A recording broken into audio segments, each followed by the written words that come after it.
Hi, this channel is created for narrating various creepy, mystical stories. Most videos will be voiced using artificial intelligence. The events in this video take place in Europe, specifically in Ukraine. My name is Mikhailo, but everyone calls me Mike. I'm 46 years old. I have a wife and 2 sons. The older one recently got married, and the younger one is only 15. I've been working as a large tractor driver for 20 years. Usually it's a calm job, but try sitting in that cramped cab all day. Your back just goes stiff. In spring, there's always more work than you can handle. I live in a village, but work in the fields near a neighboring town. I could move closer, but the city isn't for me. I'd rather save money for my son's education.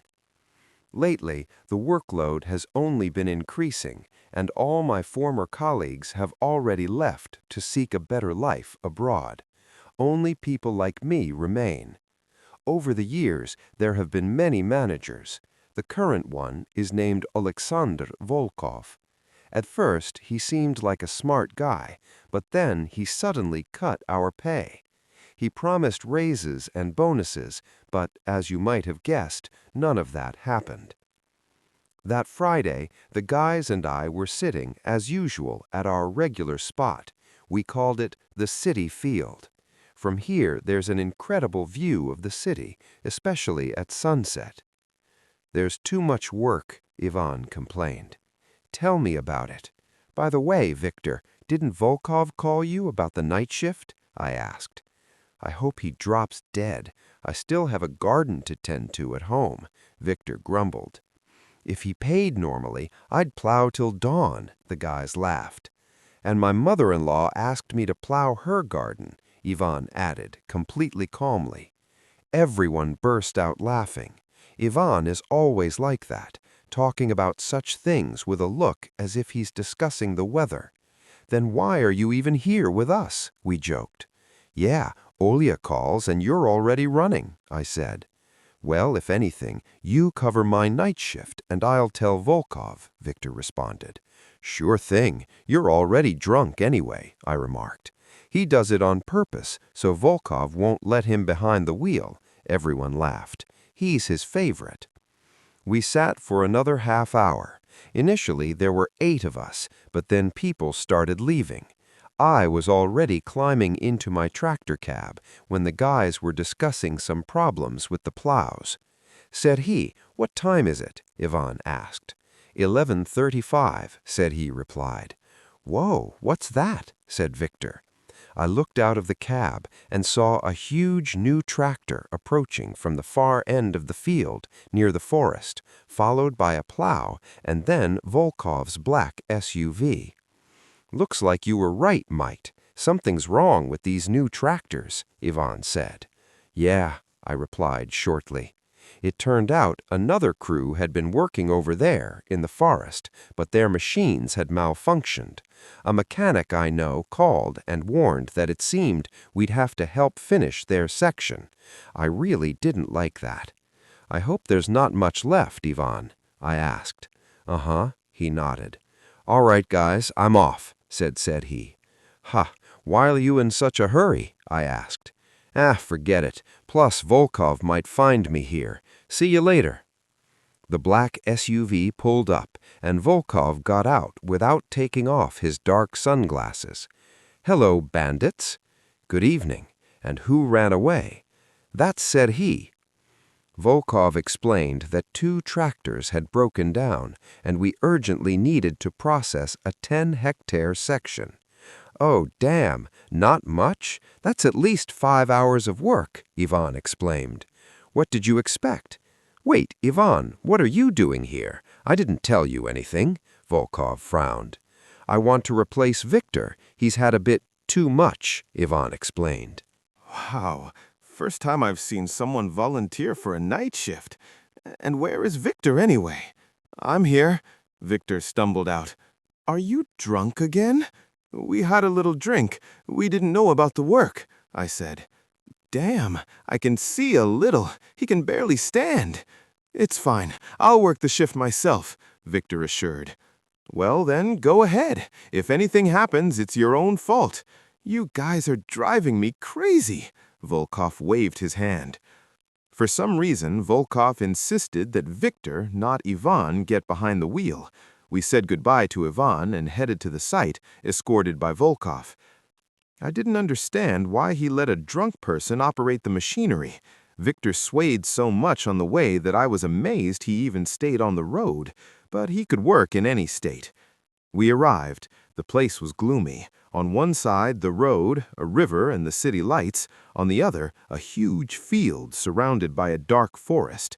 Volkov sent Victor to the most remote part of the field and left me closer to the edge. "This is your zone," Volkov said. Night had already fallen. "Finish quickly and go home."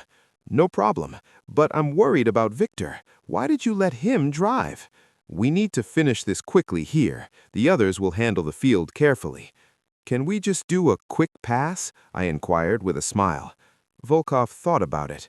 "Yeah, go ahead. Make one quick pass and leave. No one will notice. And tell Victor the same." "Okay, then I'll start." I got in the cab and started the engine. I tried to call my wife to let her know I'd be late. "The subscriber is unavailable. Probably at the neighbor's. She'll call back later." I turned the radio up full blast and started working. 2 hours passed unnoticed. I was already halfway done, but it was hard to gauge progress in the dark. My wife still hadn't called back. On my part of the field, I was completely alone. Victor was nowhere to be seen. My eyelids grew heavy, but experience helped me fight sleep. I was already thinking Victor had probably fallen asleep at the wheel when I was about to call him, when in the light of my headlights, a figure flashed across the field. Someone ran across my working strip. When I passed that spot, there was no one there, but suddenly the tractor jerked sharply, as if I hit a large stone. "What the hell?" I shouted. I jumped out of the cab and shone my phone's flashlight on the plow. My heart stopped. A bone, seemingly human, was tangled in the metal teeth of the plow. Nearby, other bones stuck out from the soil turned by the plow. I tried to pull one out using a shovel from the cab and froze. It was a skeleton. I had just broken its arm and a rib with the plow. I need to call Volkov. The skeleton was clean, without any clothing remains. "Hey? Alexander, I've found something here."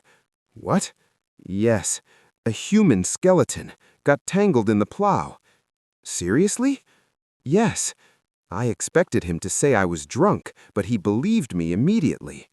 "Okay, you can go home. Finish it later. Where exactly did you find it?"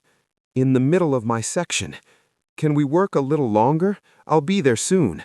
I didn't like that. Why should I stay?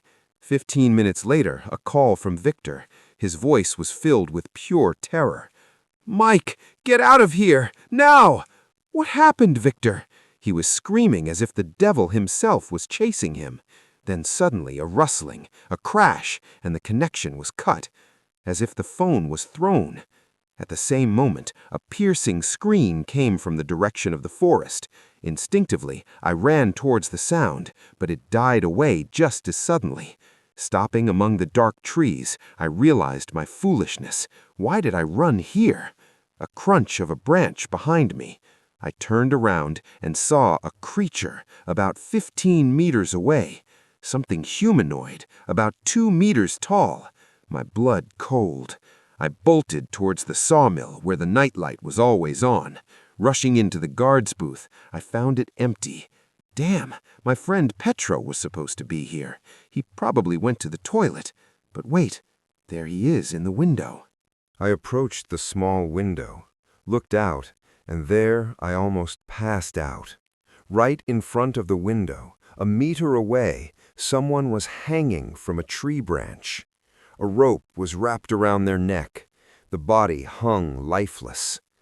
I stood in front of the window for about 3 minutes, and suddenly the landline phone on the table rang. Before I could pick up the receiver, someone with superhuman force slammed against the wooden door. Another blow, and a crack appeared in the door. A pale, thin finger of the creature poked through the crack. On adrenaline, I grab an axe and brace against the door to prevent this inhuman thing from breaking it down. It seized my wrist. Its touch was cold as ice. I almost lost consciousness. Suddenly, it released me, and I heard something quickly scramble onto the roof. A second later, it appeared in the window, a distorted white face with black pits instead of eyes and a toothless, stretched mouth. I didn't wait for its next move. I kicked the door open with my shoulder and ran into the darkness. I stopped only after several dozen meters. It was standing in the middle of the road. I could get a better look. It was naked, as I said, about 2 meters tall, and damned scary. I looked back, no one. Turned around, and it was already half a meter away from me. How? How did it move so fast? It grabbed me by the neck. Its grip was impossibly strong, like iron. I couldn't scream or move. Its face came close to mine, and I blacked out from horror. I came to from a strong impact with the ground. My neck burned with pain, and it hurt to breathe. I opened my eyes. I was in the forest. A rope was wound around my neck. The branch I had been hanging from had broken under my weight. I felt sick. I didn't know where I was, and I was afraid to move. Suddenly, my gaze caught a silhouette hanging on a neighboring tree. Weakly, I crawled closer and realized it was Victor. In the darkness, I noticed lights in the distance and, not remembering how, crawled towards them. The police found me. Volkov had called them when he didn't find Victor and me at the sawmill. The creature that killed Victor had carried me not far from the scene. I was interrogated for a long time. At first, they tried to blame me, but they quickly realized I was just a victim who was lucky to survive.